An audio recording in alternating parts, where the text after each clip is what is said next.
Olá pessoal, sejam bem-vindos a mais uma aula do nosso curso sobre os convênios. Sempre lembrando para que vocês possam compartilhar, divulgar. Hoje nós vamos então continuar com a nossa aula, a aula número 9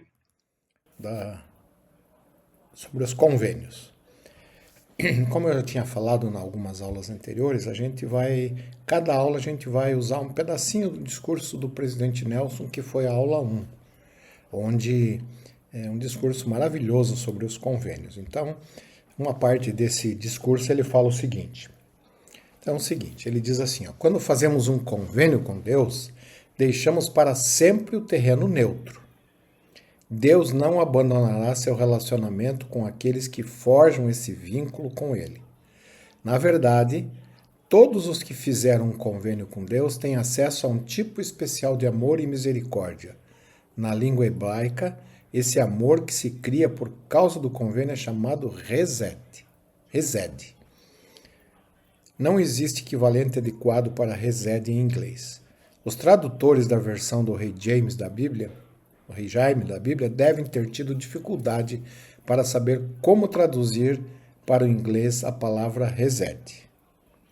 Geralmente, eles escolhiam a palavra benignidade, que captura muito, mas não todo o significado da palavra resed. Na aula passada a gente já falou sobre isso, mas eu acho que vale a pena repetir. Aí ele continua. Outras traduções também foram usadas, como misericórdia e bondade. Resed é um termo singular que descreve um relacionamento próprio de um convênio, no qual ambas as partes devem ser leais e fiéis uma à outra. Um casamento celestial é um relacionamento como esse, feito com base em um convênio. Marido e mulher fazem um convênio com Deus e um com o outro de serem mutuamente leais e fiéis. Resed é um tipo especial de amor e misericórdia que Deus sente e estende àqueles que fizeram um convênio com Ele. E nós retribuímos mostrando resed para Ele. Uma vez que tivermos feito um convênio com Deus, nosso relacionamento com Ele se torna muito mais próximo do que antes do convênio. Agora estamos unidos. Como Deus tem resed por aqueles que fizeram convênio com Ele, Ele os amará, Ele continuará a trabalhar com eles e a lhes oferecer oportunidades de mudar. Vai perdoá-los quando se arrependerem e se eles se desviarem, vai ajudá-los a encontrar o caminho de volta a Ele. Uma vez que tivermos feito um convênio com Deus, nosso relacionamento com Ele se torna muito mais próximo do que antes do convênio. Agora estamos unidos por causa do nosso convênio com Deus. Ele nunca se cansará de procurar nos ajudar e nunca esgotaremos sua paciência e misericórdia para conosco. Cada um de nós tem um lugar especial no coração de Deus. Ele tem grandes esperanças em relação a nós. Então isso é um resed, Essa união que o convênio proporciona. Sempre eu gosto de lembrar que o convênio é como se o Senhor dissesse: este é o modo de vida que vocês devem viver para adquirirem as promessas do convênio. E claro, o Salvador sempre estará no centro do convênio. Então hoje, nas aulas anteriores, já falamos sobre o convênio do batismo, do sacerdócio. Hoje vamos entrar nos convênios do templo. Ok? Então, esses são os principais convênios que nós fazemos com o Senhor, do batismo, do sacerdócio, que a gente já falou, do templo e do casamento, que ainda vamos falar. Então, quais são as promessas que são recebidas àqueles que aceitam e cumprem os convênios do templo?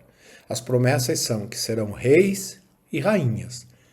Isso significa um trono e um reino. Serão sacerdotes e sacerdotisas, significando que terão o poder do sacerdócio para fazer as mesmas coisas que o nosso Pai Celestial faz conosco, proporcionar que a gente possa progredir, um dia voltar à presença dele, e assim isso eternamente vai acontecer. Reforçando uma ideia que já falamos nas aulas anteriores. Elder Staple, que foi do quando dos 12 ele disse: o evangelho de nosso Senhor Jesus Cristo é um convênio entre Deus e seu povo. Quando somos batizados por um servo autorizado de Deus, fazemos o convênio de seguir a vontade do Senhor e obedecer a seus mandamentos. Ao tomarmos o sacramento, renovamos todos os convênios que fizemos com o Senhor e fazemos a promessa de tomar sobre nós o nome de seu Filho, sempre nos lembrando dele e guardar os mandamentos. Então, fica o reforço. Quando tomamos o sacramento, estamos renovando todos os convênios que fizemos com o Senhor. Os do batismo, o sacerdócio e os do templo. Então, quais são os 5 convênios do templo? Irmãos, isso aqui tem que estar na ponta da língua de nós. Na nossa ponta da língua. Temos que saber isso, porque se nós não soubermos, como é que nós vamos guardar os convênios? Como é que nós vamos manter nossa vida baseado nos convênios?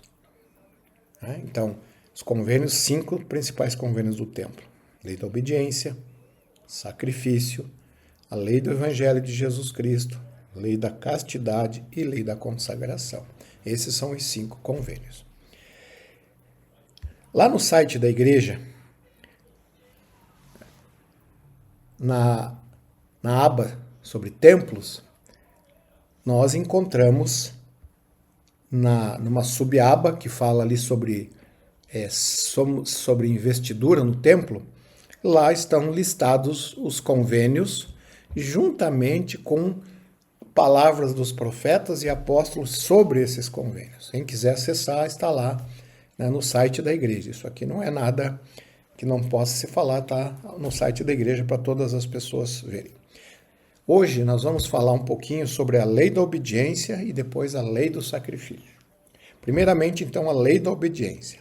Vamos começar com uma citação do presidente Monson. Ele diz assim: irmãos e irmãs, o grande teste dessa vida é a obediência. E assim os provaremos, disse o Senhor, para ver se farão todas as coisas que o Senhor seu Deus lhes ordenar. O Salvador declarou: pois todos os que recebem uma bênção de minhas mãos obedecerão à lei que foi designada para esta bênção e suas condições, como instituídas desde antes da fundação do mundo. Não há maior exemplo de obediência do que o do nosso Salvador. A respeito dele, Paulo comentou: ainda que era filho, aprendeu obediência por aquilo que padeceu, e sendo ele consumado, veio a ser a causa da eterna salvação para todos os que lhe obedecem. Ainda, Doutrina e Convênios, falando sobre a obediência. Diz assim: eu, Senhor Deus, estou obrigado quando fazeis o que eu digo, mas quando não o fazeis, não tendes promessa alguma. Também lá em 1 Nef, talvez a escritura mais conhecida da igreja, né? Eu irei e cumprirei as ordens do Senhor, porque sei que o Senhor nunca dá ordens aos filhos dos homens, sem antes preparar o caminho para o qual suas ordens possam ser cumpridas. E ainda, Doutrina e Convênios 130, 21. E quando recebemos uma bênção de Deus, é por obediência à lei na qual ela se baseia. E ainda Moisés 5:5. E lhes deu mandamentos de que o adorassem ao Senhor seu Deus e oferecessem as primícias de seus rebanhos como oferta ao Senhor. E Adão foi obediente aos mandamentos do Senhor. E após muitos dias, um anjo do Senhor apareceu a Adão, dizendo: por que ofereces sacrifícios ao Senhor? E Adão respondeu-lhe: eu não sei, exceto que o Senhor me mandou. Mais uma escritura ainda, sobre obediência. Samuel 15, 22, 1 Samuel. Porém, Samuel disse: tem porventura o Senhor tanto prazer em holocaustos e sacrifícios, quanto em que se obedeça a palavra do Senhor? Eis que obedecer é melhor que o sacrificar, e o atender é melhor do que a gordura de carneiros. Então, são algumas escrituras que falam sobre obediência, né? Doutrina e Convênios ainda, 52. Portanto, aquele que ora, cujo espírito é contrito, este é aceito por mim, se obedecer às minhas ordenanças. Aquele que fala, cujo espírito é contrito, cuja linguagem é mansa e edifica, esse é de Deus, se obedecer às minhas ordenanças. Olha que tem uma condicional, não adianta ser só obediente. Precisa ser obediente e receber as ordenanças salvadoras. Presidente Hinckley, falando sobre a lei da obediência. Dou-lhes meu testemunho de que a felicidade dos santos dos últimos dias, sua paz, seu progresso e sua prosperidade, bem como a eterna salvação e exaltação deste povo, dependem de que caminhe em obediência aos conselhos do sacerdócio de Deus. Presidente James E. Faust, que foi o conselheiro na primeira presidência. A obediência conduz-nos à verdadeira liberdade. Quanto mais obedecermos à verdade revelada, mais livres seremos. Né? Parece uma coisa utópica, né? Quanto mais a gente for obediente, mais livres a gente se torna. Interessante, né? Assim como a ordem deu vida e beleza à terra, quando ela era escura e vazia, o mesmo acontece conosco. A obediência ajuda-nos a desenvolver o pleno potencial que o Pai Celestial deseja para nós, tornando-nos seres celestiais dignos de viver um dia em sua presença. A obediência não é apenas a primeira lei do céu. A obediência é a primeira lei de tudo. Tudo que conheço que é importante exige um compromisso inicial de obedecer a palavra e a vontade do Senhor. É o primeiro convênio que fazemos no templo. Agora, Elder Ellington Perry. Primeiro, precisamos ser obedientes às leis do Senhor. Essa é uma das primeiras lições ensinadas a Adão e Eva. A obediência traz fé. A fé atrai as bênçãos dos céus. A desobediência traz pesar e tristezas. Após a lei da obediência vem o mandamento de nos doarmos ao servir aos filhos do Pai Celestial, sacrificar que temos em benefício de nossos irmãos, é o teste supremo do Evangelho. Um dos propósitos dessa experiência mortal é ver se seguimos o conselho do Salvador. Buscai primeiro o reino de Deus e sua justiça, e todas essas coisas vos serão acrescentadas.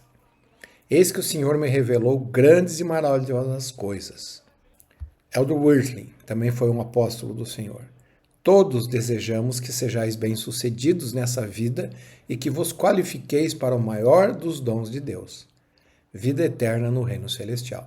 A fim de atingirdes nossas metas nesta vida mortal e de provarmos dignos das bênçãos eternas, aprendei a obedecer. Não há outra maneira. A obediência trará grande força e poder à nossa vida. Russell M. Nelson. Se você tem acesso razoável a um templo, eu te exorto a encontrar um meio de fazer um agendamento regular com o Senhor para estar em sua santa casa. Então mantenha esse agendamento com exatidão e alegria. Então a igreja sempre reforça, irmãos, todos os templos no mundo hoje funcionam por agendamento. A gente precisa agendar as ordenanças que nós vamos fazer e depois cumprir com o nosso agendamento. E caso houver algum imprevisto, a gente deve entrar lá e cancelar, para que outra pessoa possa, se nós não pudermos, uma outra pessoa pode realizar aquelas ordenanças, né? Porque às vezes está lotado e a gente não acha vaga, e às vezes a gente vai no templo e as pessoas não aparecem. Então, que nós possamos, quando não pudermos, cancelar, né, o nosso agendamento. Ok? Então, falamos sobre a lei da obediência, que é a primeira lei dos céus. E esse é o primeiro convênio do templo. Ele é a base de tudo. Porque todos os outros convênios está implícito a obediência também. Vamos agora, então, ao segundo convênio do templo, que é a lei de sacrifício. Tá? Lembram de Abraão e Isaque? O Senhor pediu que Abraão sacrificasse o seu próprio filho. Então, Isaque aqui estava representando cada um de nós. E claro, quando o anjo impediu que Abraão fizesse o sacrifício, e lembra, Abraão estava disposto a fazer. E nós encontramos lá no livro de Judas, no Novo Testamento, um pequeno trecho onde mostra a fé que tinha Abraão e ele foi considerado de grande fé por se prestar a fazer isso, sacrificar o próprio filho único, que era do convênio. Mas lá diz assim, que Abraão tinha tanta fé que mesmo que se ele sacrificasse o filho dele, o Senhor tinha poder de fazer o filho voltar a viver. Tamanha era a fé de Abraão. Claro, e aí o anjo o impediu e eles então encontraram um cordeiro e sacrificaram o cordeiro no lugar de Isaac. Então, Isaac representa cada um de nós nesse sacrifício. E o cordeiro é o Salvador Jesus Cristo. Então, o cordeiro aqui foi sacrificado no lugar de Isaac. E o Salvador Jesus Cristo, né, como mostra a figura aqui acima, foi sacrificado para nos salvar. Em tempos antigos, sacrifício significava tornar alguma coisa ou alguém santo. Atualmente significa renunciar a algo ou sofrer a perda de coisas terrenas pelo Senhor e seu reino. Os membros da Igreja do Senhor devem estar dispostos a sacrificar todas as coisas pelo Senhor. Joseph Smith ensinou que uma religião que não requer o sacrifício de todas as coisas não tem poder suficiente para produzir a fé necessária para a vida e a salvação. E na perspectiva eterna, lá no Guia de Estudo das Escrituras diz: as bênçãos obtidas por meio do sacrifício são maiores do que aquilo que se renuncia. Então, praticamente não é um sacrifício, porque ao sacrificarmos, as bênçãos são maiores que o sacrifício feito. O Senhor compensa com mais do que o sacrifício feito. Ainda sobre a lei de sacrifício. Em tempos antigos, sacrifício... Desculpa, isso aqui nós já falamos. Continuando aqui, o presidente Nelson agora. Ainda temos o mandamento do sacrifício, diz ele, mas não pelo derramamento de sangue animal. Isso encerrou-se com a morte do Salvador Jesus Cristo. Nosso senso mais elevado de sacrifício é alcançado ao nos tornarmos mais sagrados ou santos. Fazemos isso por nossa obediência aos mandamentos de Deus. Portanto, as leis de obediência e sacrifício estão indelevelmente interligadas. Pense nos mandamentos de obedecer à palavra de sabedoria, de santificar o dia do Senhor e de pagar um dízimo honesto. Ao cumprirmos esses e outros mandamentos, algo maravilhoso acontece conosco. Tornamo-nos disciplinados, tornamo-nos discípulos, tornamo-nos mais sagrados e santos, assim como nosso Senhor. Então, a lei do sacrifício ela é muito interligada à obediência, porque para sacrificar a gente precisa ser obediente. O presidente Harold B. Lee, que também foi um profeta. Nosso atual plano de bem-estar poderia ser um exercício de treinamento para ver o quanto essa igreja está preparada para viver esse plano, a fim de que, assim como foi um alegre feito, um povo desse continente, conforme registrado nas antigas escrituras, as quais chamamos de o Livro de Mórmon. Depois de todos terem se convertido ao Senhor, não havia mais ricos nem pobres, escravos nem livres, mas eram todos participantes do dom celestial. E sem dúvida não poderia haver povo mais feliz sobre a face da terra, por viverem plenamente a lei de sacrifício e consagração. A lei de sacrifício é muito próxima também da lei de consagração. Elder Ballard, o presidente Russell Mebard do Quórum, que foi presidente do Quórum. Em geral, a primeira coisa que vem à mente das pessoas quando elas ouvem a lei de Moisés é o sacrifício de animais. A natureza um tanto assustadora dos holocaustos de sangue leva algumas pessoas a perguntarem: como uma atividade dessas pode ter algo a ver com o evangelho de amor? Podemos compreender melhor a resposta a essa pergunta quando entendemos os dois propósitos da lei do sacrifício. Esses propósitos aplicam-se a Adão, a Abraão, Moisés e os apóstolos do Novo Testamento e aplicam-se a nós hoje ao aceitarmos e seguirmos a lei do sacrifício. Seus dois grandes propósitos são testar-nos e provar-nos e ajudar-nos a vir a Cristo. Elder Ellington Perry. Não é de admirar que o Senhor desejasse, desde o princípio, manter seu plano fixado firmemente no pensamento de seus filhos aqui na terra. Entre as leis dadas a Adão e Eva, a lei de sacrifício foi instituída a fim de lembrá-los do grande acontecimento que ocorreria no meridiano dos tempos.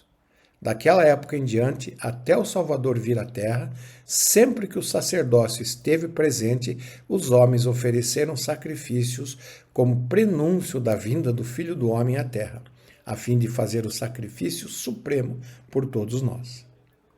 E Elder Maxwell agora, o sacrifício real, pessoal, nunca foi colocar um animal sobre o altar, mas sim o desejo de se colocar o animal que existe em nós sobre o altar, para que seja consumido. Esse é o sacrifício do Senhor, de um coração quebrantado e um espírito contrito.